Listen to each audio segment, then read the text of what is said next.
believe, as followers of Jesus, that the Word of God has the power to change lives. Both the words we have in our Bible, but the Word as in Jesus has the power to change lives. We believe that He does. And He continues to do and has continued to do throughout history. It goes alongside people, it transforms them, and it transforms us as His created people. His created people. We've been journeying along the last few weeks as we've focusing on mission. Alongside us has been our series. That we can come alongside people with the Word, with Jesus, and share the gospel to them. Coming alongside sharing hope. One of the reasons why we chose Ukraine to support is that you see the church actively coming alongside people in the midst of whatever was going on in that country and sharing the hope. That video today just highlighted it, of just sharing the hope of Jesus in the midst of times of strife. But it's not just in times of strife. It goes in the good times and the bad. People come alongside people with the message and the hope of Jesus. This is our mission. The mission of God is to come alongside and share who Jesus is, what He has done, and how in fact He can save and redeem you from ourselves. The mission of God. We have the mission of God, and we in fact called to be part of God's mission. One of the ways that God shares His mission is through us. In fact, we seem to be the primary vessel in which God chooses for His mission to go out in this world. He's called us, He's changed us. But often we ask the question, how can the mission of God, how can the gospel be effective through me? I'm not, you may be sitting there going, oh, maybe I'm not biblically educated. I'm not experienced in mission. I don't even know where to start sometimes. What do you do? Do you just walk up to someone and say, do you know Jesus? Is that how you do it? Maybe you're thinking that I'm just not really good at it. Maybe that's not my calling. And as we look at Jesus, we see that the source of His effective mission, was not His knowledge of the Scriptures. He learnt and understood it, but it was not His knowledge. It was not His upbringing that made Him effective in mission. He was the son of a carpenter. God was with him, but he was the son of a carpenter from a small town in Israel. He wasn't a trained priest. He wasn't fully educated in the words of God. It wasn't his upbringing that made him effective. And it wasn't his experience that made him effective in mission. The source of Jesus' effective mission was prayer. Jesus was effective in mission because He communicated with God, and through God, He was effective. Through the words of God that God spoke and revealed to Him, He was effective in mission. And we see that in Mark chapter 1, verse 35 to 39. And it says, very early in the morning, while it was still dark, Jesus got up, left the house, and He went off to a solitary place where He prayed. Simon and his companions went to look for Him. And when they found Him, they exclaimed, "Everyone is looking for you." And Jesus replied, "Let us go somewhere else, to the nearby villages, so I can preach there also. That is why I have come." So He traveled throughout Galilee, preaching in their synagogues and driving out demons. You see, prayer empowered Jesus for mission. The source of Jesus' effective mission was grounded in prayer. This is just one of a few times in the scriptures where we read that Jesus went off and prayed, that Jesus went off and spoke to his Father in heaven, to God the Father in heaven, asking him. It's not recorded here exactly what Jesus prayed, how long he prayed, the posture in which he prayed. It's just recorded here that he prayed. He sacrificed time in his day in which he could have been serving people, he could have been sharing God's message, but he knew it was important that I needed to go and pray. I needed to go and communicate with God and ask him, what's next? Where are you moving? What are you doing? Where are we going? Where should I go? And this became the source of his effective mission. Praying. Has anyone been on a sailing boat?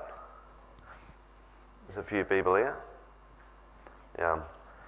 I had a great opportunity as part of a Scripture Union schoolies mission that every year we got to head to the Whit Sundays with a bunch of schoolies.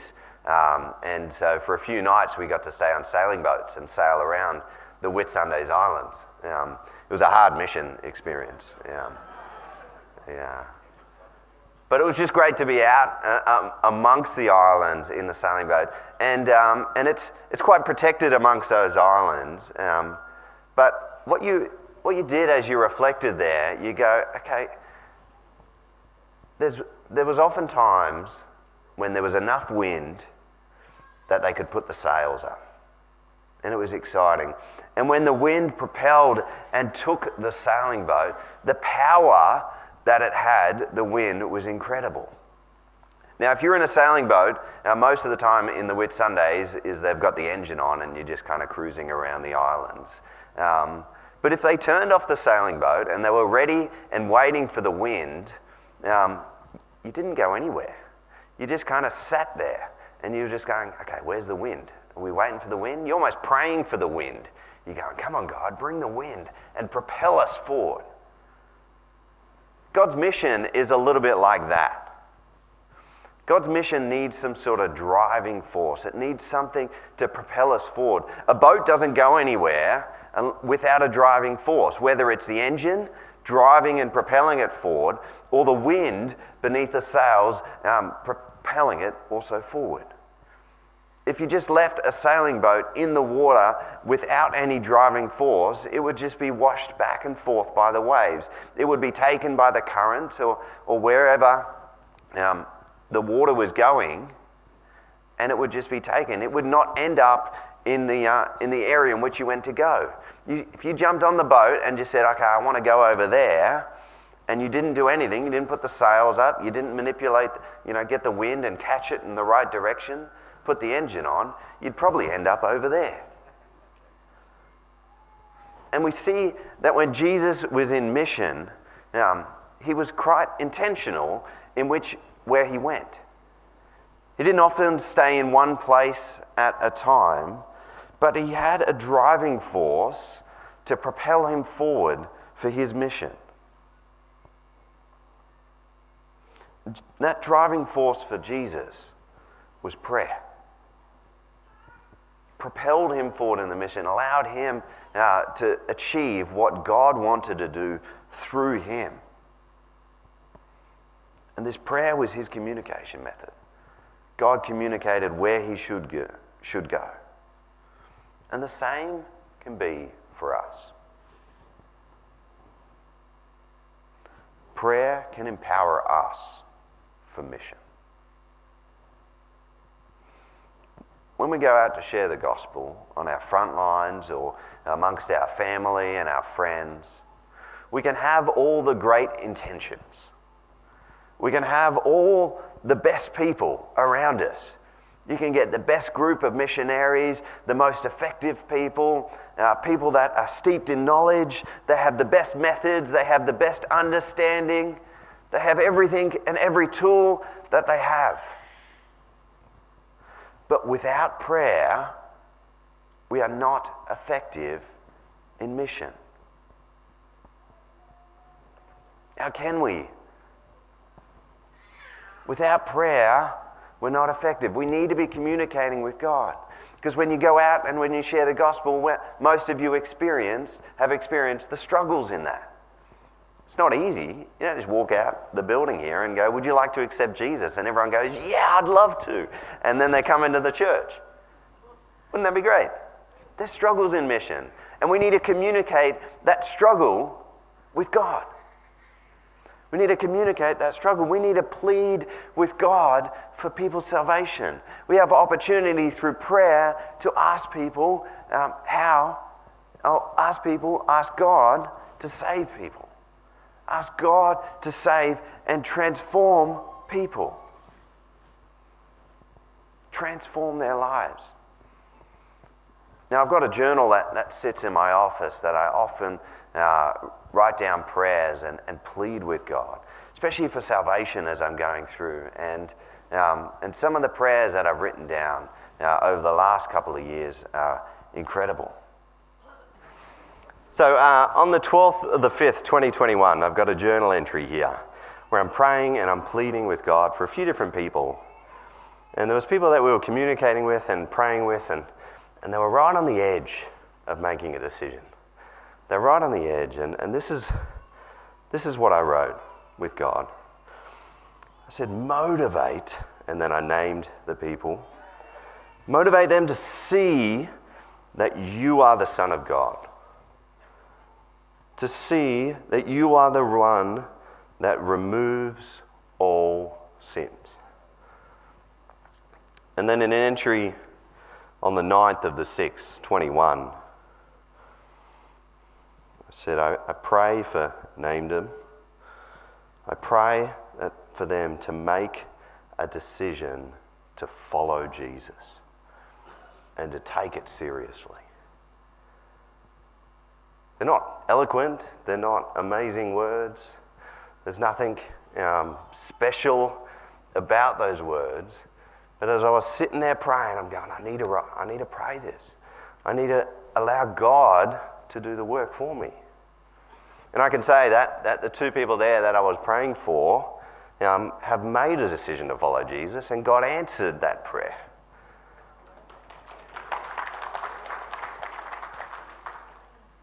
But I was simply a vessel to help with that. Prayer was the driving force. Prayer was the wind beneath the sails in mission. Prayer was the driving force, not me. I was there willing to use whatever God had given me. Not even eloquent words or whatever it is, but just plead with God and go, God, transform their lives. And God did it. Prayer also opens the doors for mission.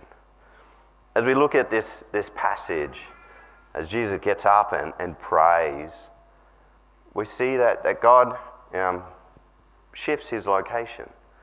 He's preaching and sharing the gospel in Capernaum, which is just a city, sort of town, just north of Galilee.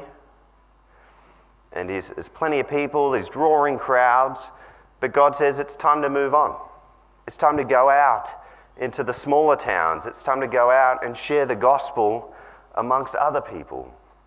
And in verse 39, it shows that as God directed, as he prayed, God opened the doors for mission. It says, so he traveled throughout Galilee, preaching in their synagogues and driving out demons, saving people, redeeming people, sharing the hope and the message that comes from Jesus. Simple lines. He just preached and shared and drove out demons. Who drove out a demon this week? No, neither do I. But that was the culturally acceptable of what was happening in the day. Spiritually aware Israel was at that time. Demonic attacks were quite common. So I don't expect you to look at this and go, okay, so what I've got to do in order to be empowered for mission by prayer is to get up early in the morning. I need to get up, I need to find a solitary place, and I need to pray. I need to pray long enough that people miss me and that come and find me, And then when I come and find me, we're going to go to a different town and we're going to preach there in synagogues. Try and find a synagogue in Rockhampton. Preach there in synagogues, and then we're going to drive out demons. That's what we're going to do. This isn't in here to copy word for word and to do exactly what Jesus did. We do mission differently. We're in a different country. We're in a different time. We're in a different thing. But prayer is the essential key here. That as Jesus communicated with God through the vessel of prayer, through this form, God instructed him and told him what to do. You see, prayer wasn't a one-way thing with Jesus. It was both ways. He both prayed and then got a sense. However God spoke to Jesus, he got a sense, he heard a word, he got something that said, we need to move on. Maybe he just felt an unsettledness in his heart and just went, I don't think we should stay here. I think we should move on. And then maybe there was an opportunity, and so they just started walking, just started going. We don't know exactly. It's not detailed here by Mark, but it just says he moved on. Prayer opened doors. And the same thing happened, and the same thing happens for us. Prayer opens doors. Prayer opens doors for mission. Prayer opens doors for mission both individually but also as a church. Last couple of years, especially last year, we were praying specifically, and I was praying specifically into our mission in Glenmore School through Family Connect and what we do to connect with the families and share the gospel. And I was praying and wrestling with it. Because we had seen people come to know Jesus. We had seen people come to faith. And we reached a point where we just weren't connecting with any more people. So I'm going, what are you doing here, God? What's happening? How can this happen?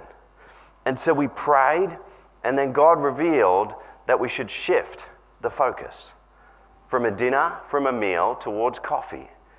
That this was the shift. This was what was required in order to connect with more people.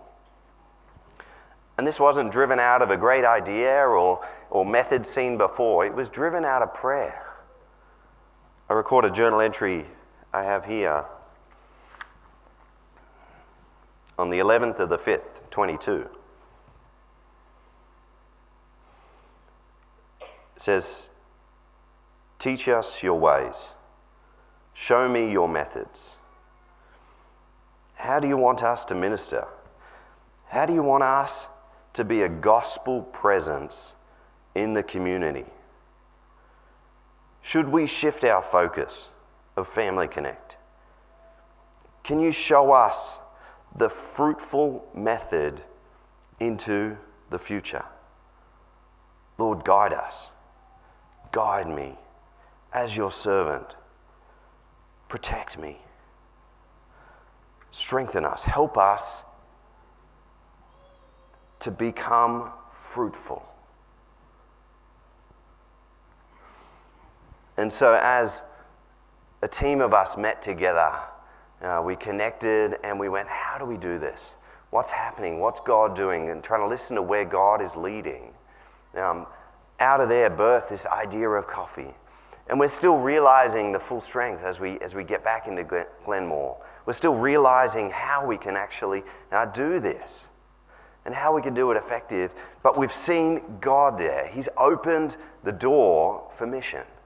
When I shared the idea that we were going to shift to coffee with the principal at the school, he's very open to lots of things, but it surprised me. And I shouldn't be surprised because I prayed about it. But it still caught me by surprise. I shared, this is what we're going to do. And he was like, yeah, that sounds good. And as we were talking about power and how the coffee machine needs power, it requires a fair bit of amperage, the power of the coffee machine. And some of those things, getting an electrician, it costs a decent amount of money where you have to lay a bit of cable. And so when I shared, we'll need some sort of power source, without hesitation, he said, oh, that's all right, we're doing the car park at the same time, and so we'll just get the electrician just to lay cable and just put a power point there exactly for you. It was just, praise God. Without hesitation, it kind of took me back that he was willing to invest. Now, I don't know how much that costs. I don't know what it is, but he was willing just to set aside the budget for that and just make it possible so that we could come into the school and we could share the gospel in a non-Christian government state school. It's incredible. God opens the door for mission. It's through prayer that God shows us where to invest. Shows us where God is already working, where God is already moving, and it takes us where we need to go. We can go on our own steam. We can start paddling in our own direction. We can just wait and let the waves and the current take us wherever we want to go. But we don't want to be like that. I don't want to be like that. I want to be empowered for mission by God. I want to be praying and set my sails in the right direction, that prayer empowers the direction in which we go. We want to do that as a church, that prayer empowers the direction in which we go. There may be some obstacles, some large and some small, but if we're empowered by God through prayer, He'll take us in that direction. He will provide the driving force. He will be the wind beneath our sails. Sounds like a cliche line, but He will literally be the wind beneath our sails. He will drive us to the direction in which we are to go as we connect with Him and communicate with Him, asking where He goes. In my devotions this week, it highlighted the work of John Wesley. And it said, as a young man, John Wesley served faithfully as an Anglican priest. But he was never certain of his salvation. After spectacularly failing as a missionary in Georgia, he returned to England exhausted and depressed.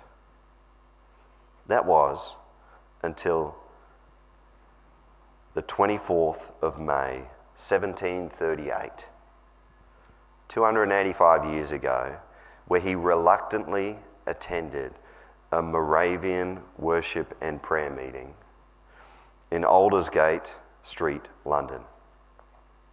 And it was to transform his life. That night, feeling his heart strangely warmed, his rigid religion was replaced by a deep assurance of God's loving presence. That's what God does. You see, that's what happens when we actually connect with God and ask Him. There's something that happens in our lives that helps us to orientate ourselves towards God. That's the wind, directs us and guides us. This is what happened with John Wesley. This is what has been happening with various believers of Jesus time and time again. Now, John Wesley could have continued to do what he's doing, continued to fail in mission, burn himself out, and continue to do whatever he would be doing. But he didn't. He heard God. God changed and directed his life, and he went on to transform the lives of many thousands of men and women. The Wesleyan Methodist Church was built from this. Today that number's about 70 million people. Prayer, God directing, God guiding. Colossians 4, verses 2 to 6 says, devote yourselves to prayer, being watchful and thankful. Paul continues to say, he says, and pray for us too, that God may open the door for our message, so that we may proclaim it clearly as I should. Be wise in the way you act towards outsiders. Make the most of every opportunity, but let your conversation be always full of grace, seasoned with salt, so that you may know how to answer everyone. 2 Chronicles says, if my people who are called by my name will humble themselves and pray and seek my face and turn from their wicked ways, then I will hear from heaven and I will forgive their sin and heal their land. Prayer. The source of effective mission is prayer. It always has been, and it always will be. And we just need to realize it and use that as our effective tool for mission. And so as we come alongside people, as we share the gospel on our front lines, as we become the mission of God, as we serve God in that, we need to be founded in prayer. Sometimes it doesn't always go the way you expected. Sometimes it doesn't always lead the direction in which you think it's going. But if you're founded in prayer, if that is the foundation, then you will see God work. You will see God change and shape lives. So today, in response, we're going to pray. You're going to pray, not just me. So some of you, like me, are introverts and you like praying by yourself. And so I encourage you in the seats to pray by yourself. But some of you will want to pray in groups. So if there's a few of you that want to make little groups, we're going to spend 2 minutes and we're just going to pray. Connect with God, ask God where He's working, who He's working on, and what He's doing, to pray and to listen to God. So we're going to do that now. Find a group, pray by yourself, do whatever you like. 2 minutes and we're going to pray.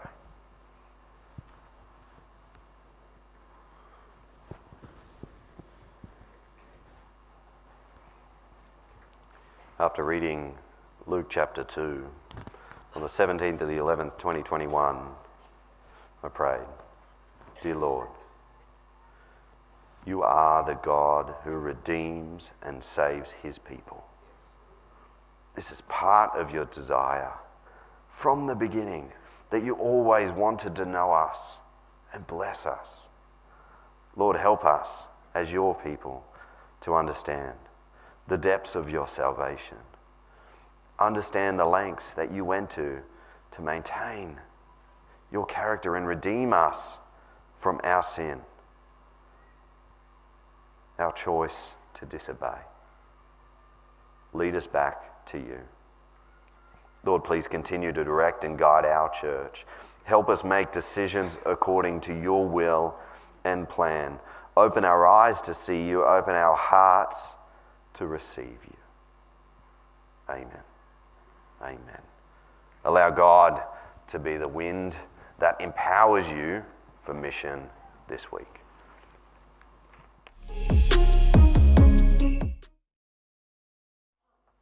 I was going to bring it up here for you actually, but I forgot to bring it up here. Actually, I don't normally do this. Give me 2 seconds. Can I go up and get the prayer? Because I want to share that. Hold on.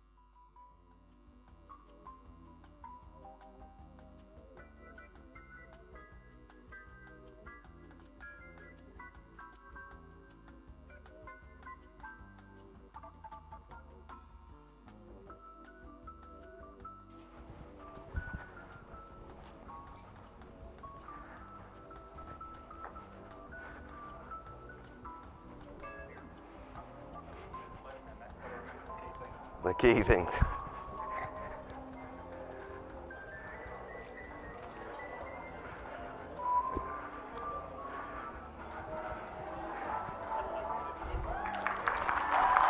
we go.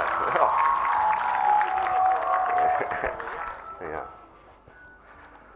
How do you build suspense? You just walk away for a little while. There we go. I knew I was forgetting something this morning. Had my boat and everything.